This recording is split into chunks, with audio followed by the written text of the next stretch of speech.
to simple tips in driving mga idol.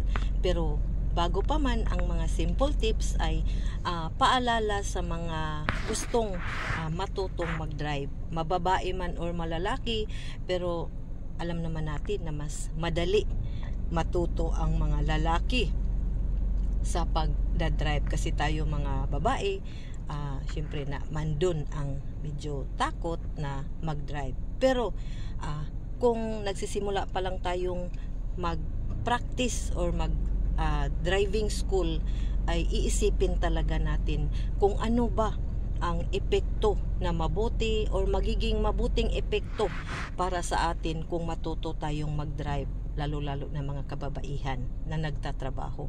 Nung nag-practice pa lang akong mag-drive, napakahirap kasi siyempre matakot tayo. Hindi ko alam mag-drive ng bisikleta or motor. Pero nung nag-practice akong mag-drive, iniisip ko talaga na dapat akong matuto. Sa lahat ng ating gagawin ay dapat may layunin tayo. Ano ba ang layunin ko para kailangang matuto akong mag-drive? Una, napakahirap mag-commute. Ilang beses na akong muntik na malaglag sa PUJ dahil nung pagka-akyat pa lang natin sa jeep ay tumatakbo na kaagad. Siyempre, may mga dala tayo minsan, so muntik na akong mahulog. Yan ang una nating isipin. Dapat talaga akong matuto. Dapat talaga. Bakit? Mas mahalaga na kung may sasakyan ka, marunong kang mag-drive. O, pangalawa, ang comfortable tayo. Kasi pag nag-commute tayo and then may sasakyan ka and then hindi tayo marunong mag-drive, o iba pag may sasakyan talaga. Kasi diretso na yung mga kinumpra natin at saka patakbo na. Kasi sa dala-dala pa din natin yung mga binibili natin, ginugrocery natin habang nag-aabang tayo ng sasakyan.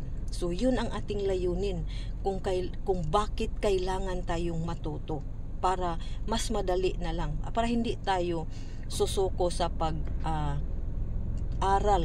kung paano mag-drive. Kasi siyempre lalo na kung hindi natin alam kung paano mag-drive ng mga bisikleta, mas mahihirapan tayo. Pero yun lang, layunin lang mga idol. Sa lahat ng mga gagawin natin, kailangan may layunin tayo. Bakit natin ginagawa ito?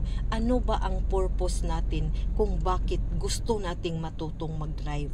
O diba, may purpose para kahit gaano pa man ang takot natin na mag-drive or nahihirapan tayo sa para matuto, isipin natin na kailangan ko talagang matuto dahil maganda ang ating hangarin. Sa lahat ng bagay, kailangan tayong may hangarin, may layunin para magiging successful ang lahat ng gusto natin. At sabay syempre sa pagtityaga, sa pagpractice. So yun lang mga idol, more driving tips sa susunod na mga video.